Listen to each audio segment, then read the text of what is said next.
Estás escuchando No Dice Autor, Conócete a ti mismo. Programa cultural de análisis, debate y opinión. Sean todos bienvenidos, estimados radioescuchas, a este programa cultural Conócete a ti mismo. Hoy tendremos un programa especial por ser el aniversario 454 de la fundación de la ciudad de Victoria de Durango, desde donde transmitimos este programa podcast. Soy Ricardo Espino, los saludo con gusto a todos ustedes y saludo también a nuestro invitado en esta ocasión, analista en este espacio, que hoy viene en esta ocasión especial a compartir esta mesa de análisis, el maestro Javier Guerrero Romero. ¿Cómo está, maestro? Bienvenido. Gracias, Ricardo, muy amable, aquí estamos, con mucho gusto. Pues gracias a usted por darnos el tiempo para conversar sobre la historia de Durango, en concreto lo que fue la fundación de esta ciudad a 454 años de distancia, hacer un poquito un balance de pues cómo se vivió ese momento, cuáles fueron las circunstancias en torno a la fundación o los factores que determinaron también que se consolidara esta región de Victoria de Durango. Bueno, el nombre que también es un nombre reciente, tengo entendido, ¿verdad? Sí, bueno, el nombre de Victoria de Durango data de 1826, cuando por disposición del gobernador Santiago Bocortis así se determinó que se llamara la capital del estado. Pero el surgimiento de Durango, las razones por las que surge en 1563, estamos hablando de una población que nace con una vocación político-administrativa, una vocación que le permite pues crecer alrededor justamente de un proceso diferente a como crecen las demás poblaciones de la región. Francisco de Ibarra determinó fundar la capital del estado para, en primera instancia, determinar los límites que tenía con el reino de la Nueva Vizcaya, el reciente reino que se le había ordenado desde 1562 que fundara, del reino de la Nueva Galicia. No hay que perder de vista que, de acuerdo a la legislación española, estos reinos limítrofes del septentrión y en aquel entonces la Nueva Galicia, pues los límites norteños siempre eran indeterminados. Los límites hacia las tierras desconocidas, las tierras ignotas, pues siempre eran indeterminados y se fijaban conforme se fueran estableciendo las poblaciones o se fuera alcanzando la colonización de estos sitios, se fueran estableciendo sitios permanentes. Los territorios de la Nueva Vizcaya, antes de fundarse, ya habían sido observados por Ginés Vázquez de Mercado desde 1552. Ginés Vázquez de Mercado había salido de la Nueva Galicia. De la Nueva Galicia también Fray Jerónimo de Mendoza había llegado ya en 1556-57 a la zona del Malpais, a la región de Nombre de Dios, y hacia esas fechas se había fundado una misión, la misión de En el Nombre de Dios, y luego en 1558 fundan una misión de visita, la misión de San Juan Bautista de Analco, que se convierte en una misión de una misión permanente a partir de 1561. Es decir, ya había poblaciones de presencia hispana en la región que no se pueden calificar con el término población como lo marcaban las ordenanzas, sino con el término de misión, que era realmente lo que se habían conformado misiones, sitios donde estaba un misionero tratando de hacer un proceso de evangelización, aunque era difícil porque todos los relatos señalan pues que no había indígenas que evangelizar porque iban y venían, pero ya estaban establecidos en esta zona. Bueno, cuando Francisco de Ibarra llega, cuando se le ordena que vaya a poblar más allá de las minas de San Martín, entra a la región, llega a Nombre de Dios, estamos hablando de 1562, y de ahí se dirige más al norte. Para esas fechas funda San José de Avino, funda San Fermín del Pánuco, San Juan del Río, San Lucas de Ocampo. Todas son poblaciones que se fundan antes de la ciudad de Durango, pero tiene que fundar la capital del reino. Las ordenanzas señalaban que la capital de cualquier reino debía estar cuando menos distante 25 leguas del límite del reino más inmediato, en este caso la Nueva Galicia.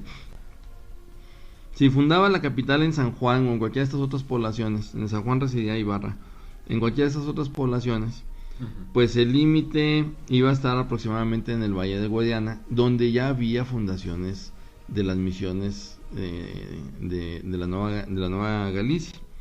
Entonces Ibarra decide, en una medida osada, porque así lo fue, pues mandar a capitán Alonso Pacheco que funde la capital del reino más al sur de donde ellos se encontraban, que encontrara un sitio propicio, y ese sitio propicio pues lo encontró junto al pueblo de indios que ya existía de San Juan Bautista de Analco, a la misión de San Juan Bautista, y decide al otro lado del río, más allá del río, o al otro lado del agua, que son los mismos nombres que tiene Durango que tiene Analco, pues al otro lado del río que dividía a Analco del valle, pues deciden fundar la ciudad de Durango en 1563. Pero Ibarra va más allá. En noviembre de ese mismo año 1563 hace una segunda fundación, que es la fundación de Nombre de Dios, que ya existía.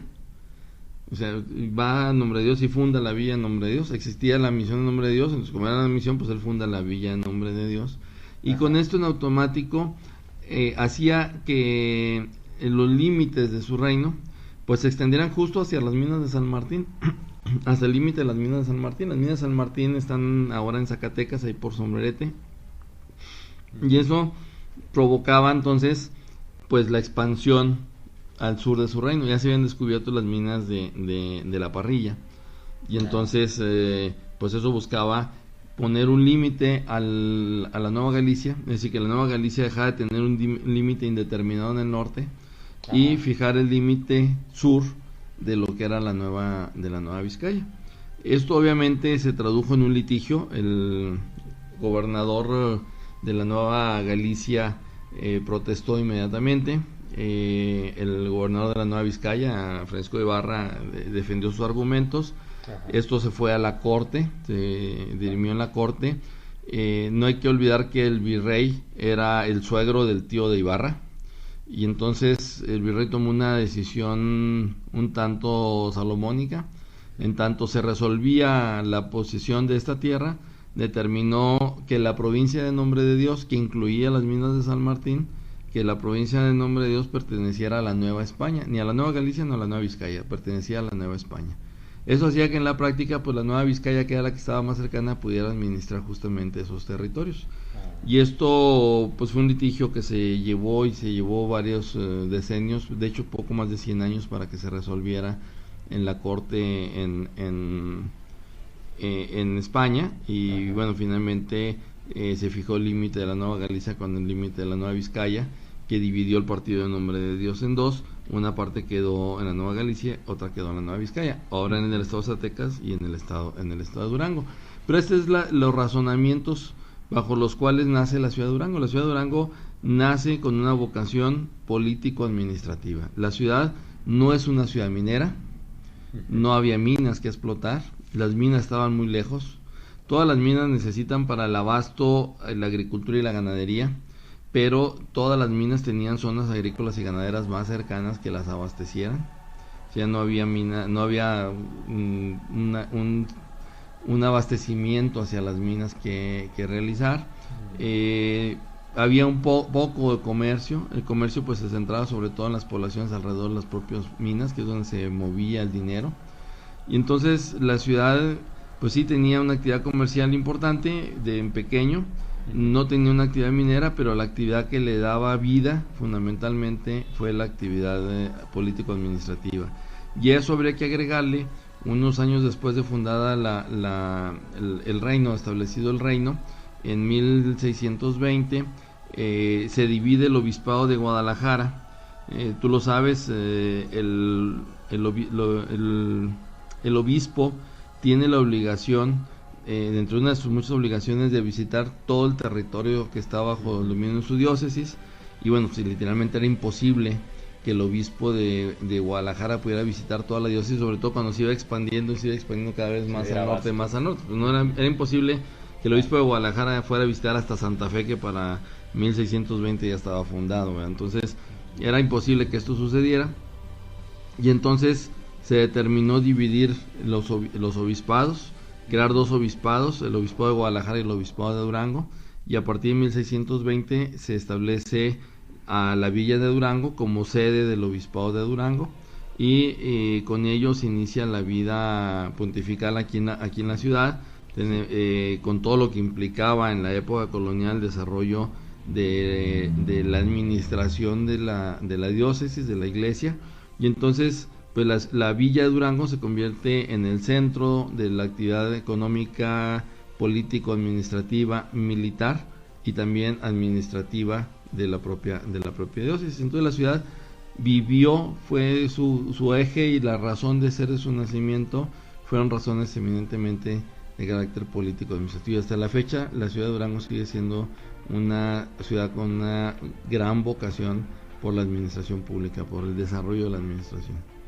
Interesante, maestro. Dentro de todos los datos que ha mencionado, uno salta a la vista de forma peculiar, y es esa coincidencia. No sé si realmente se trata de una coincidencia del nombre, el significado del nombre del antigua villa, o no sé qué vendría siendo, pueblo de Analco, con el significado que tiene este nombre en la lengua autóctona y el significado de Durango. Bueno, en la lengua autóctona náhuatl, porque en la lengua Odam, que era los habitantes de esta región, no tenía significado. De hecho, la misión de San Juan Bautista se establece para evangelizar la zona, y tiene el nombre en náhuatl. Analco es un nombre en náhuatl, y Durango pues es un nombre en vasco.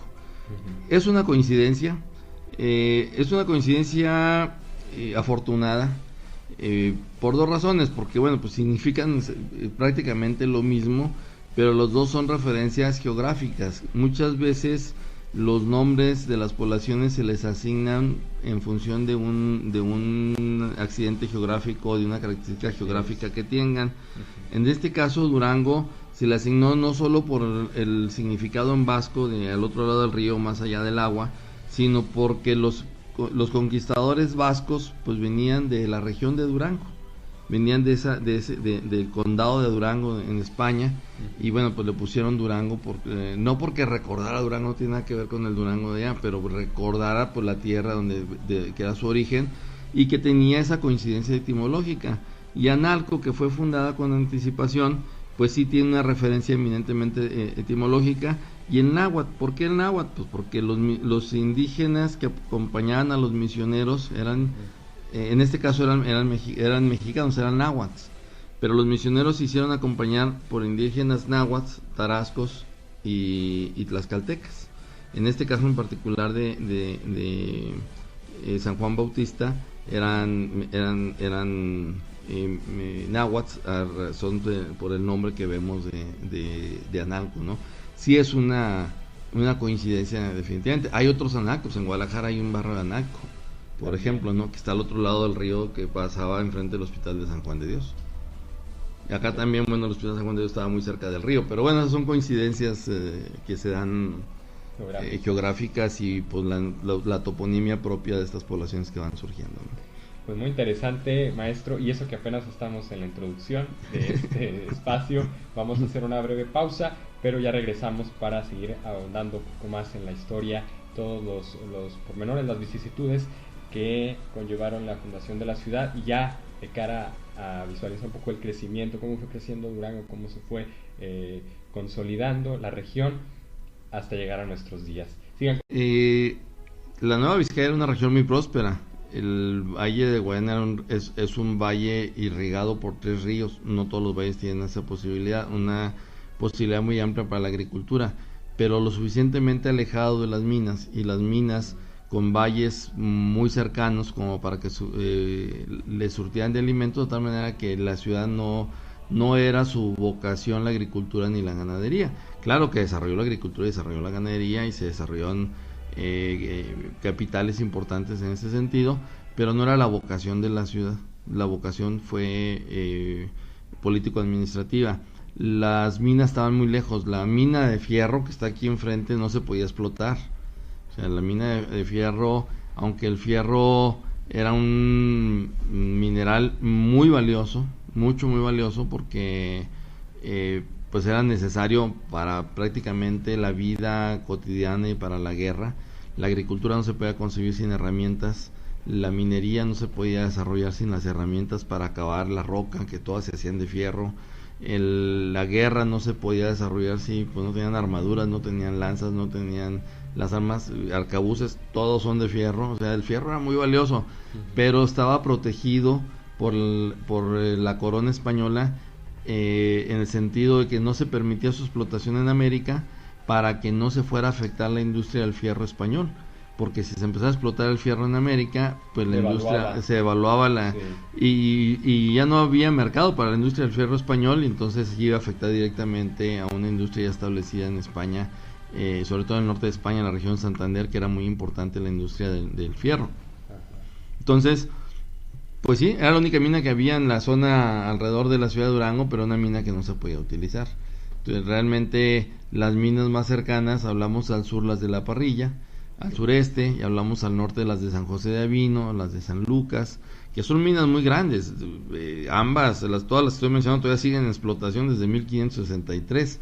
Son minas de plata muy valiosas, pero estaban muy retiradas de la ciudad de Durango. Es decir, todas estas regiones tienen pequeños valles, y algunos no tan pequeños, donde se podían abastecer tanto de los granos que necesitaban para la alimentación de los pobladores, de los mineros que trabajaban en esa zona, como de las pieles que se necesitaban para el trabajo de la minería. La minería necesitaba un consumo de pieles muy grande, por eso necesitaba el desarrollo de la ganadería.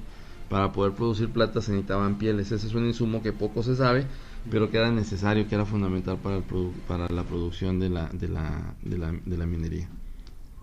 Y aquí usted destaca otro aspecto, lo hizo en la introducción, el tema también es otra condición, otra circunstancia de carácter político administrativa, el peso que tenía sobre todo la iglesia en la sociedad, en la organización de un territorio, de un reino, que la iglesia también tuvo mucho que ver. De aquí que todavía hoy podemos considerar que la arquidiócesis de Durango abarca otras zonas, otros territorios que no están propiamente dentro de la entidad. Sí, no, de hecho la arquidiócesis es enorme, como arquidiócesis es enorme, como diócesis fue más grande incluso todavía.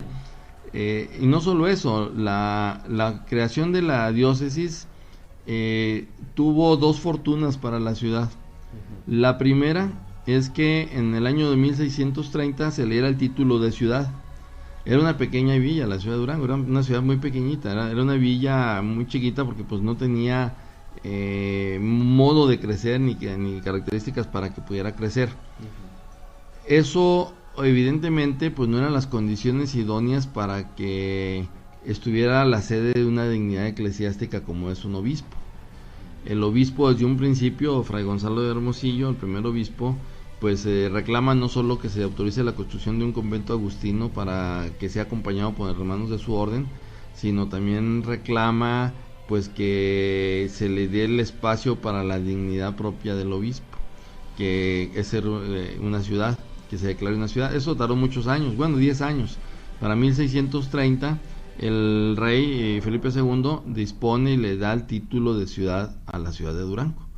Le da el título, y bueno, pues ya nace como ciudad, porque está la sede del obispo, porque aquí radica el obispo, no es por otra razón, no cumple los requisitos para ser ciudad.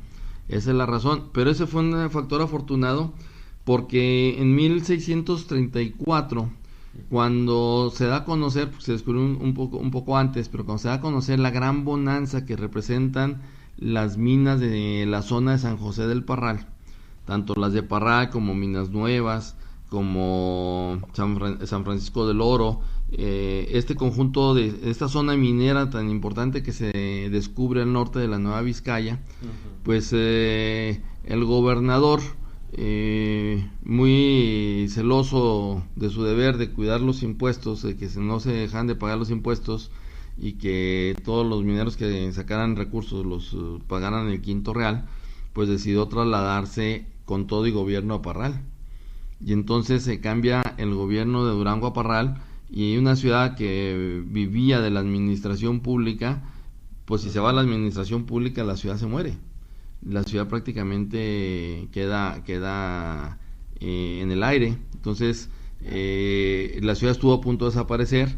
Es un factor muy importante el obispo, porque el obispo Evi Valdés decide no moverse de aquí, él decide no irse a Parral como se fueron todos, porque la disposición muy clara que señalaba su título es que la sede del obispado era la ciudad de Durango. Entonces él decide que no se va a la ciudad de Durango y inicia un litigio, otro litigio más que se inicia para que el rey resuelva dónde debe radicar el gobernador, porque el gobernador pues unilateralmente decidió irse a donde estaba pronunciándose los impuestos, donde estaba pronunciándose la plata, y no quedarse aquí en la ciudad de Durango, y se va a San José de Parral. Esto estamos hablando del año 1634-1635. Es una lucha que se da entre el obispo Evi Valdés y el gobernador Diego Valdés, que eran primos hermanos, y es una lucha que se resuelve, conflicto que se resuelve 112, 115 años después, en esta rapidez con la que se aplica la justicia desde entonces. Poquito más de 100 años se tardaron en determinar, y la determinación fue que regresara a la capital del reino, a Durango, y en 1748 se ordena que el nuevo gobernador, el marqués de Torrecampa, que es nombrado gobernador de la Nueva Vizcaya, en vez de llegar y radicar a Parral, llegue y tome posesión del cargo en la ciudad de Durango, y se determina crear un nuevo puesto en la administración, que es el de capitán general. Antes el gobernador era gobernador y capitán general, asumía tanto el cargo de la administración pública como el cargo del control del ejército. Y a partir de esta fecha, en 1748, se nombró un capitán general de la Nueva Vizcaya y un gobernador general de la Nueva Vizcaya. El marqués de Torrecampa es enviado para aquí, y se nombra un primer gobernador militar, que se le ordena se instale en la ciudad de Chihuahua. Entonces en Chihuahua se establece la Capitanía General de la Nueva Vizcaya, mientras que el gobierno de la Nueva Vizcaya se establece de nueva cuenta en la ciudad de Durango, y eso permite pues que la ciudad otra vez vuelva a empezar a crecer. Durante todo este siglo y fracción que estuvo el gobierno fuera, que el gobierno estuvo radicado en la ciudad de Parral, la ciudad vivió de la vida eclesiástica, de la vida que implica el desarrollo de la corte eclesiástica. Y digo la corte eclesiástica en el mejor de los términos, porque la dignidad del obispo, como si vivía antes, implicaba toda una serie de protocolos y de formas de vida que provocaban todo un movimiento económico muy fuerte alrededor de la dignidad del obispo. Pero además el obispado de la iglesia, y en este caso la figura del obispo en todos los obispados, pues eran los responsables, por decirlo de una manera muy entendible, los responsables del financiamiento público. No existía el sistema bancario todavía. El sistema bancario, es decir, quienes podían otorgar préstamos, quienes podían financiar a los particulares e incluso al propio gobierno para poder desarrollar cualquier tipo de empresas, era la iglesia, a través de las capellanías de obras pías, que era el mecanismo financiero a través del cual se hacían estos movimientos, y todo esto lo concentraba el obispado. Entonces, al no irse el obispo de Durango, pues toda la administración financiera y la administración de las almas pues se siguió haciendo aquí en Durango. La administración pública se hizo en Parral, pero la administración financiera, la administración espiritual permitió que la ciudad pudiera mantenerse en vida, y esto es lo que de alguna manera se ha señalado como una de las razones, que no necesariamente justificantes, sino como una de las razones por la que Durango es una sociedad tradicional y una sociedad profundamente arraigada con la vida eclesiástica. Sobre todo, bueno, las familias de más regambre tienen estas raíces muy sólidas, indiscutiblemente, en la estructura eclesiástica que hizo que sobreviviera la ciudad desde el siglo XVII. Usted menciona eso, precisamente sobrevivir, porque ¿sí?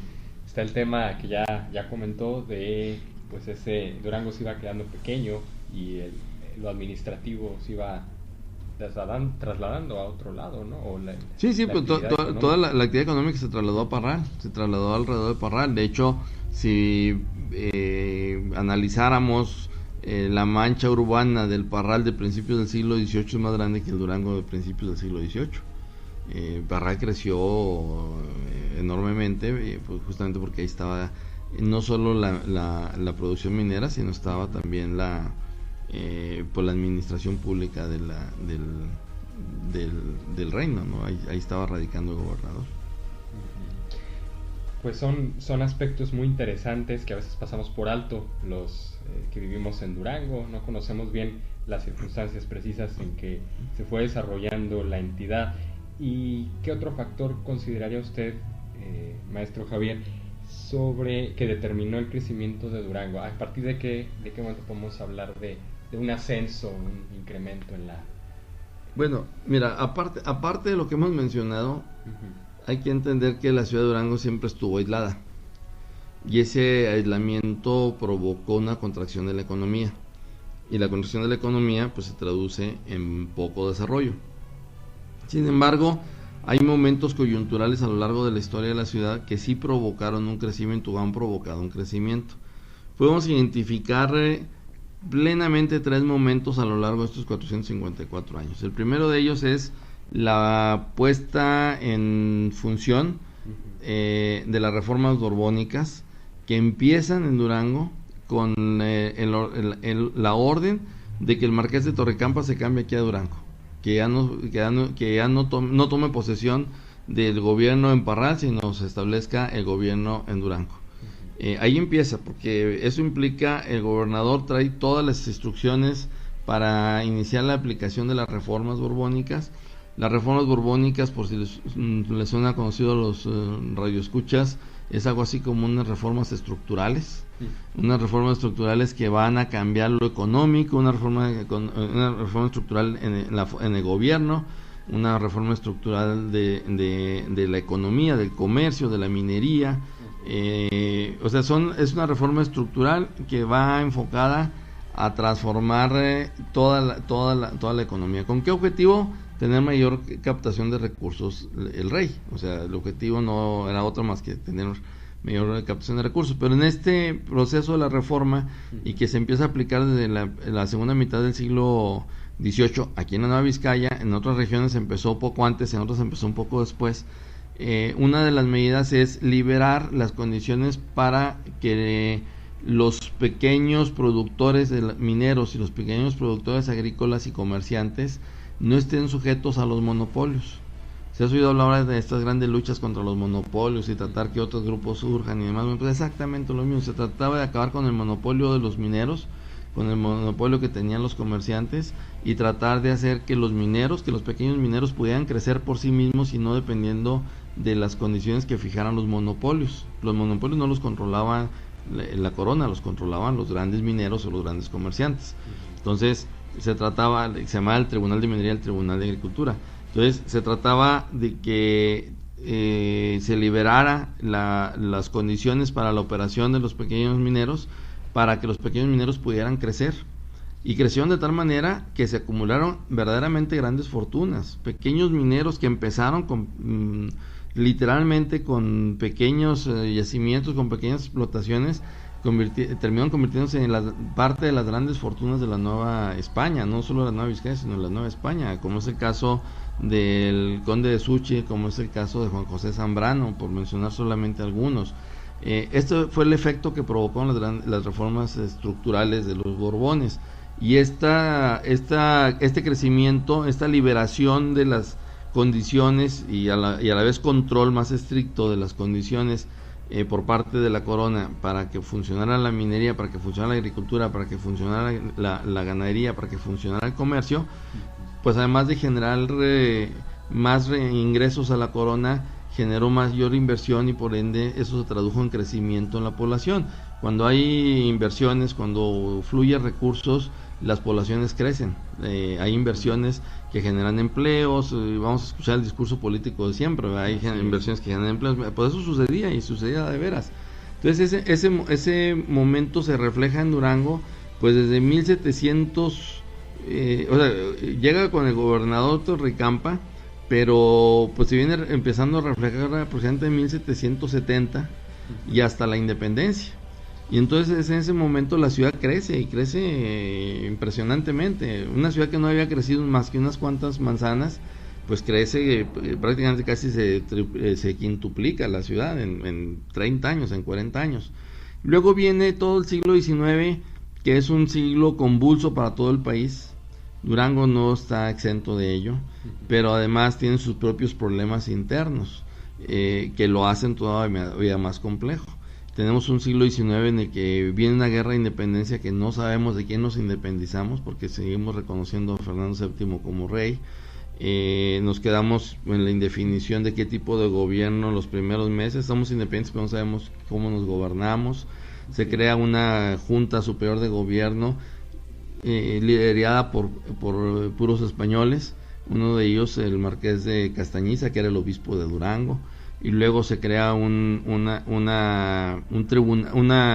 congreso general que determina que la mejor forma, mientras viene Fernando VII o alguien de la corona, pues es elegir un emperador, y elegimos a Agustín de Iturbide. Y luego después siempre no era esa la forma, y un año y medio después derrocamos a Agustín de Iturbide, y ahora un nuevo triunvirato para determinar cuál es la forma, un nuevo congreso general, y determinamos que es una república federal. Elegimos a Guadalupe Victoria, primer presidente de México, de Durango, etcétera, etcétera, y que bueno, sirve para todos estos elementos de la promoción del historia oficial, aunque no conocemos qué hizo Victoria, pero que es un personaje muy importante, yo debo decirlo. Pero bueno, viene todo este periodo, con Victoria viene en Durango el primer gobierno electo constitucional. Borramos de la historia el primer gobierno que emerge de la nueva constitución, que lo preside Rafael Bracho, quien enjuicia a Hidalgo. Entonces mejor lo borramos de la historia y agregamos a Santiago Bacortiz como el primer gobernador constitucional. El primer gobernador constitucional, mientras Victoria libra el gobierno con muchos conflictos, a Santiago Bacortiz lo derroca un golpe de estado. Luego Santiago Bacortiz vuelve a tomar el poder, quitando a quien lo derrocaron en un golpe de estado. Y luego viene otra serie de gobiernos federales, con Vicente Guerrero a nivel central, Francisco Elorriaga aquí en Durango, que va contra el gobernador anterior Bacortiz, que era su cuñado además. Y luego se generan conflictos aquí de otra naturaleza. Decidimos que vamos con un gobierno central, y andamos peleando que sí, gobierno federal, gobierno central, y luego nos agarramos una guerra contra Texas, que el presidente Santana le pide a los estados que la financien, y bueno, terminan financiándolo los comerciantes, porque los estados no tienen recursos, entonces se tienen que hacer colectas obligatoriamente a fuerzas. Y entonces vamos viendo un siglo que vamos de la República Central a la Federal, a un nuevo golpe de estado local, a un golpe de estado federal, a un nuevo golpe de estado federal, otro golpe de estado local, y ahí nos la llevamos todo el siglo XIX prácticamente. Un siglo muy convulso que no permitió que la ciudad creciera. No permitió que la ciudad creciera porque cada conflicto que se generaba pues implicaba hacer la colecta para poder financiar lo que seguía, y quienes tenían que pagar la colecta pues eran los comerciantes, con unas libranzas, como se le llamaba entonces a los pagarés, que nunca pudieron cobrar los comerciantes porque pues el gobierno que se las había dado ya no estaba. No le retribuyeron. No, o sea, pues se los daba un gobierno central y ahora un gobierno federal, no, pues que somos una nueva forma de gobierno. Pues otra vez un gobierno federal, nada más que ahora nosotros somos un golpe de estado, ¿verdad? Entonces desconocimos al anterior y por lo tanto desconocimos todos los actos del anterior. Entonces, pues todo eso mermó la economía de la ciudad. La ciudad no pudo crecer. El estado de Durango fue uno de los que más financió la guerra contra Texas, de los estados que en el país más contribuyeron a la guerra contra Texas. Y luego a partir de 1835 nos inventamos la guerra contra los bárbaros. Se crea toda una campaña para el exterminio de los indígenas que venían invadiendo, venían siendo desplazados del desierto hacia la zona de los valles.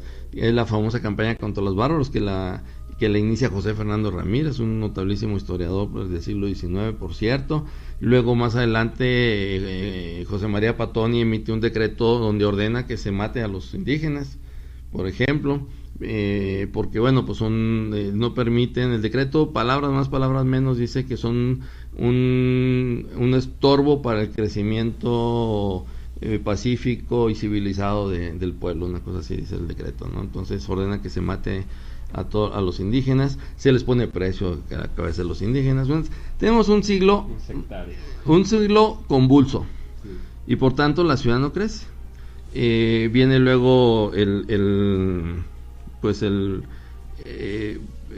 largo periodo de gobierno de Juárez, para no mencionarlo de otra manera, y luego viene el largo periodo de gobierno de Porfirio Díaz con los golpes de estados intermedios, y en ese proceso llega un momento afortunado para la ciudad. Viene después en Díaz, que se inicia la era de la paz y el progreso, con muchos conflictos evidentemente, pero que está centrado en la construcción de la red ferroviaria. Para Durango llega en 1892, en octubre de 1892 llega el ferrocarril, y con el ferrocarril llega un momento de desarrollo para la ciudad.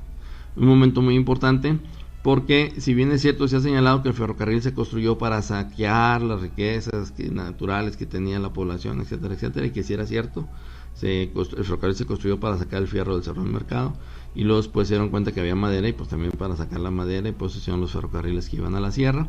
Pero también a través del ferrocarril llegaron inversiones, llegaron una cantidad bien importante de inversiones para fábricas que se establecieron aquí, se establecieron comercios muy importantes, y la población creció a un ritmo similar o mayor que el que había tenido su crecimiento con la reforma borbónica previo a la guerra de independencia. Entonces tuvimos un crecimiento muy fuerte que prácticamente se desarrolla durante 21 años, está muy claro, de 1892 a 1913, es muy claro el desarrollo que tiene la ciudad y toma la fisonomía que tiene actualmente la ciudad de Durango. La inmensa mayoría de los edificios que todo el mundo dice que son coloniales porque son de cantera, son edificios porfirianos que se construyeron justamente en la época de la llegada del ferrocarril.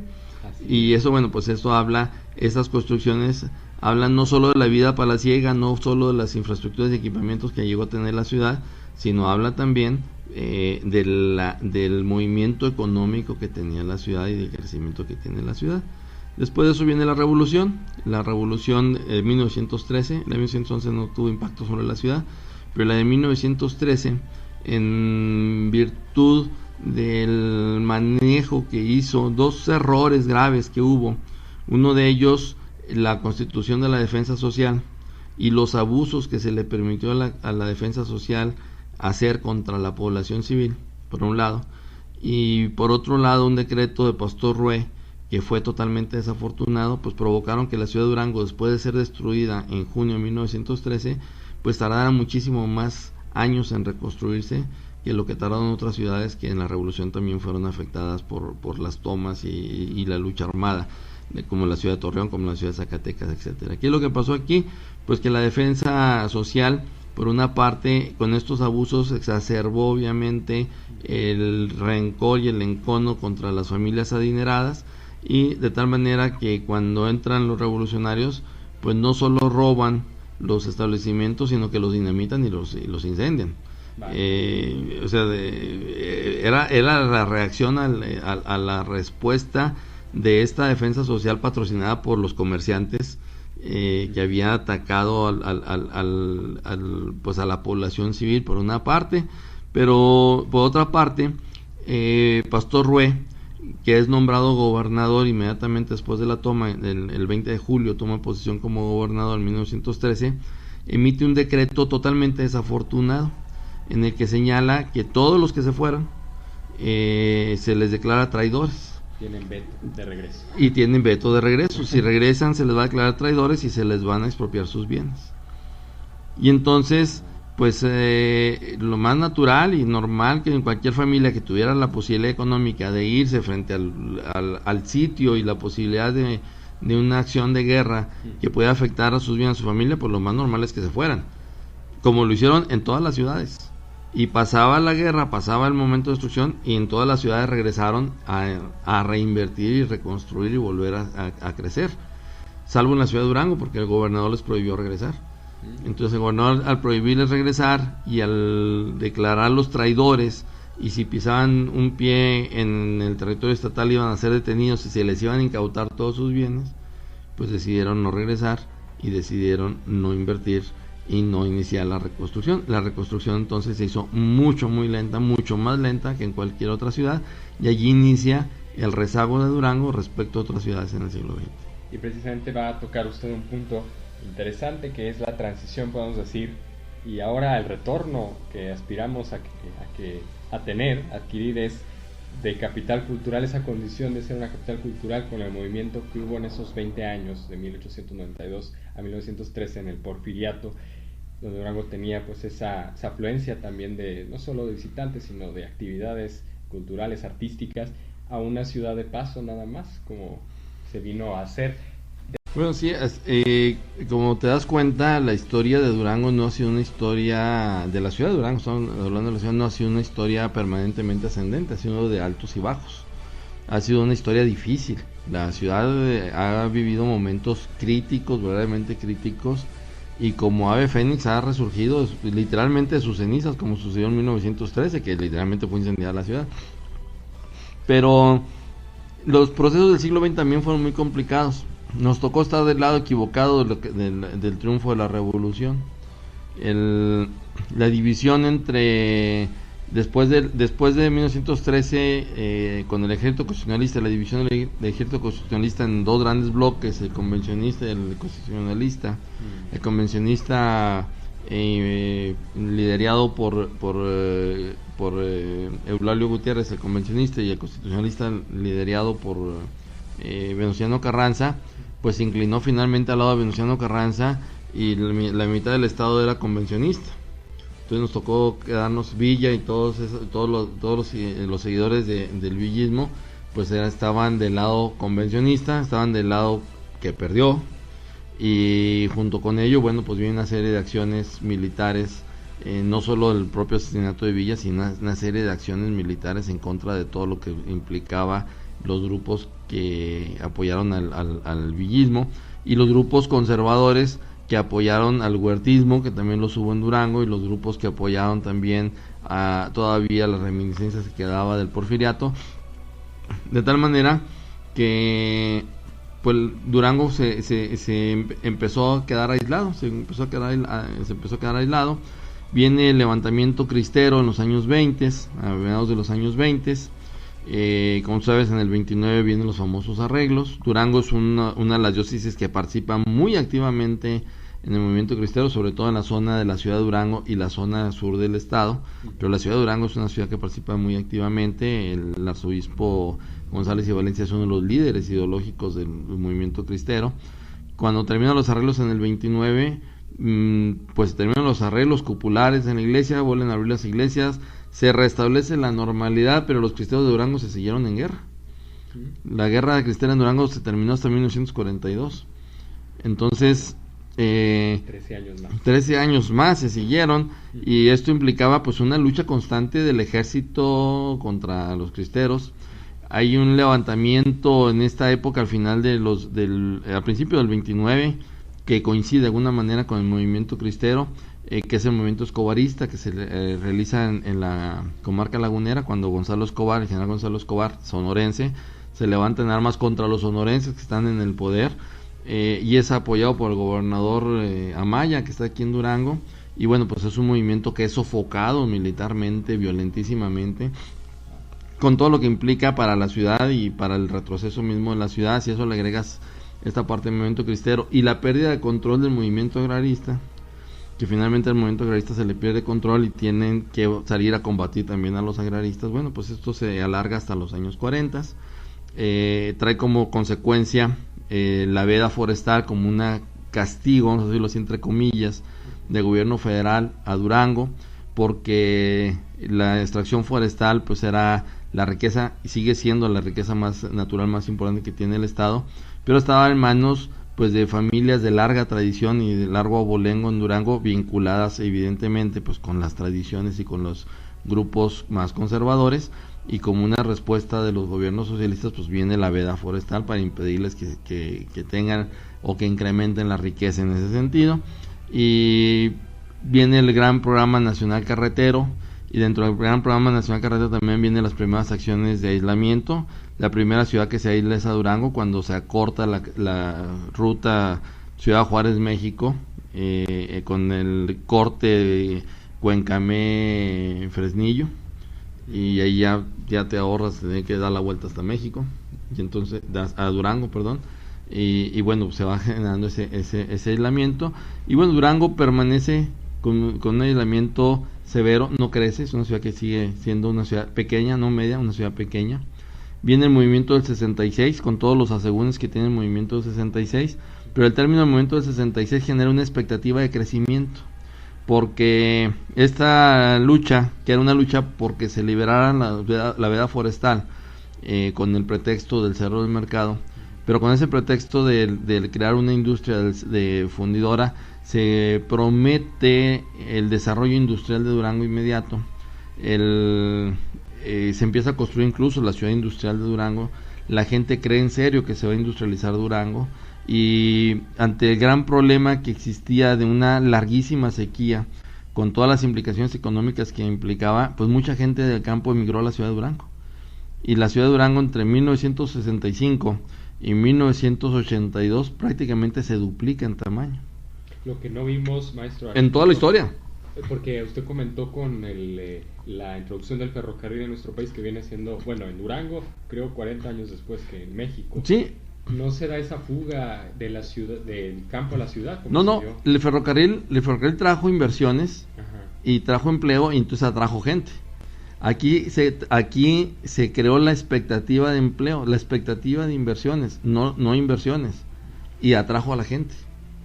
O sea, la gente vino porque creía que se iban a hacer inversiones, porque además estaba buscando pues el sustento de sus familias, sí, con todo derecho. Y esto provocó que la ciudad recibiera una cantidad impresionante de población que no tenía capacidad de atender. Esto provocó que se iniciaran las invasiones de tierras irregulares alrededor de la ciudad, y eso provocó un crecimiento desordenado de la ciudad. Una ciudad que no estaba preparada para recibir el doble de su población en 10 años o en 12 años, fue una ciudad incapaz de poder dotarle de servicios de agua, de electricidad, de drenaje, de educación, de pavimentación, de servicios recreativos, o sea, incapaz. Pero ninguna ciudad en el mundo sería capaz de hacer eso si su población se le duplica en un decenio. Entonces, ese fue el gran conflicto de la ciudad de Durango, que prácticamente en 15 años se duplicó la población por esa expectativa de inversión que nunca llegó. Y eso provocó pues un desorden muy grande, un desorden que fue incrementándose con los años, y llegamos a los años 90 con una ciudad completamente desordenada. Es una ciudad grande, pero totalmente desordenada, una ciudad en la que te tardabas como si estuvieras en una gran ciudad para cruzar de un lado a otro de la ciudad, y para salir de una colonia a otra era muy complicado. Se empieza entonces en los años 90 a planear, a hacer planeación urbana. Se había hecho un primer intento en los años 70 de hacer un plan director urbano. En los años 90 se hace el primer plan estratégico, se hace un diseño estratégico de la ciudad, y entonces cuando se emiten el segundo plan estratégico, primero el primer plan estratégico que trata de ordenar y diseñar todo el sistema vial de la ciudad, pero cuando viene el segundo plan estratégico se hace un planteamiento de una visualización de Durango a un futuro posible, no a un futuro deseado, sino a un futuro posible. ¿A dónde puede realmente Durango? ¿Cuál es la alternativa real de Durango? Bueno, en 2002 se planteó como prioridad de Durango que se concluyera la carretera de Durango-Mazatlán. Que se concluyera la carretera de Durango-Mazatlán, porque la carretera de Durango-Mazatlán implicaba no solo que nos quedara la playa 2 horas y media y podernos ir a comer unos camarones en la mañana y regresar en la tarde tranquilamente. Implicaba no solo la facilidad de poder tener un espacio de recreación, o que los de Mazatlán vinieran a visitar Durango y se regresaran. Implicaba la posibilidad de que Durango se incorporara en un eje económico que desde entonces se visualizó el crecimiento de lo que le llamaban los tigres de Oriente, ¿sí? Es decir, se visualizó que hay un crecimiento económico muy fuerte en Corea, en Japón, en China, en Tailandia, en todos estos 7 países de Oriente que estaban desarrollando una economía para llegar al mayor mercado del mundo, que es el mercado norteamericano. y Durango representaba, la carretera Durango-Mazatlán representaba el eslabón que faltaba para poder concretar una ruta carretera que te uniera la costa del Pacífico con la costa del Atlántico al sur de los Estados Unidos en una ruta más corta que si tú llegaras a San Francisco y tuvieras que cruzar hasta Nueva York. Era más corto cruzar de Durango a Brownsville y de ahí a Nueva York, o de Durango a Brownsville y de ahí por barco a Nueva York, aún con lo que impliquen los traslados de los embarcos y desembarcos, que cruzar todo el macizo continental por los Estados Unidos, y además más barato hacerlo por México. Entonces se planteaba, en ese entonces, estamos hablando de 2002, 2003, 2004, cuando se construyó el plan, que Durango tenía que prepararse, primero luchar para que se construyera esta carretera, pero además prepararse para aprovechar la carretera. Y no te digo, no aprovecharse para ir a desayunar allá, ¿verdad? Ir, ¿cómo le llaman al restaurante que todo el mundo va? Bueno, no ir a desayunar allí a Mazatlán, sino para que Durango aprovechara la coyuntura, la coyuntura de la zona, porque es la ciudad, bueno, la ciudad mejor ubicada estratégicamente hablando. ¿Por qué la ciudad mejor estratégicamente hablando? Porque Durango no tenía problemas de agua potable. Todas las ciudades del eje carretero, Mazatlán, Durango, Torreón, Chihuahua, si te vas al norte, Ciudad Juárez, si te vas por otro lado, Saltillo, o Monclova, Laredo, o Monterrey, todas tienen problemas de agua potable. Durango no tenía problemas de agua potable. Sin embargo, Durango podía construir reservas de agua potable, y empiezan a aparecer estos macrotanques. ¿Sí? A la gente se le hicieron así, pues ya son parte del paisaje normal, pero es parte de una planeación de la ciudad. Es decir, la ciudad empieza a construir una serie de tanques que se están interconectando en este momento, de tal manera que la ciudad tenga no solo agua potable, sino tenga reservas de agua potable. Ninguna ciudad en el norte se puede dar el lujo de tener reservas de agua potable. La ciudad de Durango se puede dar el lujo de tener reservas de agua potable. Se construye toda la red de plantas de tratadoras de aguas residuales, porque las nuevas inversiones, aún chinas, no las norteamericanas, pero aún las chinas, ya buscan las inversiones sustentables. Si no hacen inversiones en lugares que no le apuesten a la sustentabilidad. Entonces la ciudad tenía que tener su red de plantas tratadoras de aguas residuales que funcionaran y funcionaran bien. Durango fue la primera ciudad en México en tener todas sus aguas tratadas, todas sus aguas residuales tratadas. Ahorita son 4 o 5 ciudades que lo tienen, pero Durango fue la primera. Se le apostó, y estamos hablando de esta estrategia de planeación, de que Durango tenía que tener otro elemento muy importante para poder atraer inversiones. Tenía que tener energía eléctrica suficiente. Durango dependía de las redes de distribución de Mazatlán y de Torreón. O sea, Durango no tenía termoeléctrica. La termoeléctrica que existía estaba desmantelada. Era una termoeléctrica muy antigua, la que está ahí sobre Felipe Pescador.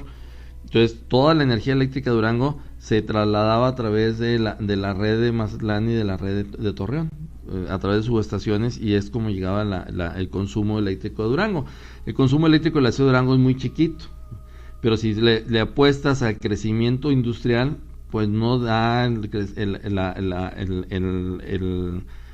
abasto eléctrico que tiene. Entonces había que apostarle a construir su propio sistema de abasto eléctrico, y se construye una termoeléctrica de ciclo combinado aquí cerca de Pánuco, aquí por Madero, muy cerquita aquí de Durango, cerca del aeropuerto, que esa termoeléctrica está generando energía eléctrica a la red eléctrica nacional, pero que eventualmente, si se instala la planta que quieras, tiene energía eléctrica suficiente, y se genera la energía eléctrica suficiente para una armadora de autos, para lo que tú quieras. O sea, necesitabas garantizar eso. Necesitabas garantizar tener un aeropuerto con calidad internacional. Y bueno, todavía nos falta mucho porque las salas no dan como para una calidad internacional, pero la calidad internacional de un aeropuerto está en sus pistas. Sí, la pista del aeropuerto se hizo más ancha y se hizo más larga, y eso poca gente lo sabe. Y hablamos de los últimos 20 años. Estamos hablando de los últimos 20 años. Se hizo más ancha y más larga para recibir aviones de carga. Luego, bueno, ¿qué más se planteó que se necesitaba en la ciudad? Bueno, para poder hacer todo este tránsito comercial eventualmente, pues necesitamos ser un recinto fiscal. Es decir, que aquí se puedan recibir los embarques, se sellen fiscalmente hablando, si ya no tengan que abrirse en la frontera y se envían a donde se tengan que enviar, o vengan de de Asia y se abran aquí y de aquí se manden a otro lado, o aquí se embarquen y se manden de donde vengan, a donde vayan. Todavía falta construirse el recinto fiscal. Ya está autorizado el recinto fiscal de Durango. Seguramente en 1 o 2 años más estará construido el recinto fiscal. Ese recinto fiscal, ¿dónde va a estar? Pues va a estar justo en la cabecera de la pista del aeropuerto. ¿Por qué en la zona de la cabecera de la pista del aeropuerto? Porque ahí se construyó y se inauguró ya hace un par de años pues la nueva estación de ferrocarril, porque se necesitaba también una estación multimodal que tuviera capacidad de carga de contenedores. La antigua estación que teníamos era una estación pues muy pequeña, grande a lo mejor desde nuestra perspectiva, pero para el manejo ya del comercio internacional una estación muy pequeña. Entonces se construyó una estación intermodal del ferrocarril que permita el manejo de contenedores, de grandes contenedores. Es la estación más moderna y más grande de ferrocarril que hay en la República. Eso poca gente lo sabe. Está diseñada para poder soportar el comercio China-Estados Unidos. ¿Sí? Entonces se fue avanzando. De todo esto que se planeó en el 2001, de 2001 al 2004, se ha ido avanzando. Falta de todo eso nada más el recinto fiscal. El recinto fiscal seguramente en un par de años estará listo, estará terminado, si no es que antes, y entonces Durango estará en condiciones competitivas de poder ofertar más que cualquier ciudad de todo el eje. Cualquier ciudad, Durango tendrá mejores condiciones que Torreón, tendrá mejores condiciones que Chihuahua, mejores condiciones que Monterrey, que Saltillo, que cualquiera de estas, que Zacatecas, que cualquiera de estas otras ciudades. ¿Por qué? Porque tiene todos los recursos que necesita una ciudad planeados para el futuro, no adaptados para el presente, sino son los recursos planeados para el futuro. Si tiene una estación de ferrocarril no adaptada o ampliada para tratar de atender una demanda futura, sino una construcción de ferrocarril pensada en una demanda futura. Tiene un aeropuerto pensado en una demanda futura. Tiene un parque industrial nuevo, que es todo el parque que está al norte del aeropuerto, que está incipiente, está trazado, algunas calles y más, pero ya está el parque industrial ahí. Está por llegar la línea gasoducto, que desde hace un par de años se anunció que venía, ya está en Gómez Palacio, ya se inicia la construcción de la línea del gasoducto hacia Durango. Entonces llegará en un par de años el gasoducto, estará en un par de años el recinto fiscal. Están las condiciones dadas para que industrias no maquiladoras, sino grandes industrias se puedan instalar en Durango, industrias que puedan comerciar, industrias europeas o industrias norteamericanas o asiáticas, que puedan ingresar al comercio mundial. Tú sabes que en el comercio mundial no importa la distancia. Es que me puedes decir, es que Monterrey está más cerca de la frontera, es más, se pueden ir a Laredo, o sea, no importa, en este comercio mundial, en este nuevo mundo global, no importa la distancia. Puede estar la planta en Brasil y el comercio está en Estados Unidos. Claro. Puede se rompen las fronteras. Lo importante es que estén las condiciones para que se den. Yo hago el símil. Durango, cuando llegó el ferrocarril en 1892, el factor de comunicación que implicó el ferrocarril, la llegada de las inversiones que implicó el ferrocarril y el prepararse la ciudad, la hizo crecer y la hizo crecer abundantemente. Bueno, la estrategia de intercomunicación que se ha generado y la estrategia alrededor de las comunicaciones de dotar de grandes infraestructuras a la ciudad, pues va a hacer que la ciudad de Durango en los próximos 20 años, esto no es un proyecto de 1 año ni de 5 años, en los próximos 20 años la ciudad de Durango va a estar llamada a ser una de las grandes ciudades del país, que tenga una capacidad de crecimiento sostenido muy grande y que le permita recibir las grandes industrias que se están desarrollando. Durango, con todos estos elementos, tiene las condiciones que tiene Querétaro, que Querétaro desarrolló para la industria aeroespacial. Campo importante. O sea, Querétaro desarrolló aeroespacial sin tener aeropuerto. El aeropuerto de Querétaro es un aeropuerto muy chiquito, ¿sí? Pero tenía todas las condiciones de infraestructura necesarias para hacerlo. Se amplió el aeropuerto, evidentemente. Bueno, Durango tiene todas las condiciones para hacerlo.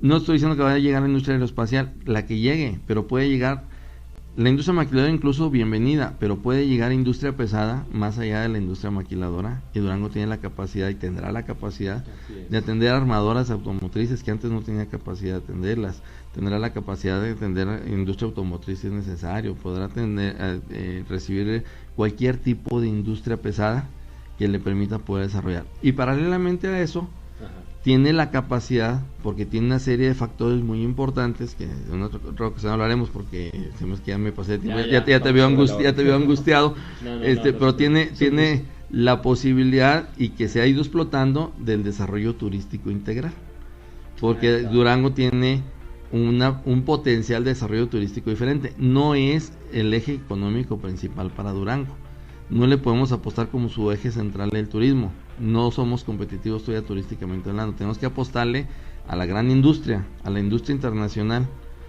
y a partir de ahí el desarrollo o paralelo a ese proceso, al desarrollo turístico, que ya se ha venido también trabajando. No es de ahorita, ni es algo que se inventó de la noche a la mañana, se planeó el desarrollo turístico de Durango y se planeó perfectamente bien todas las acciones, una tras otra, las que se tenían que hacer, y se han venido ejecutando afortunadamente en los últimos 18 años.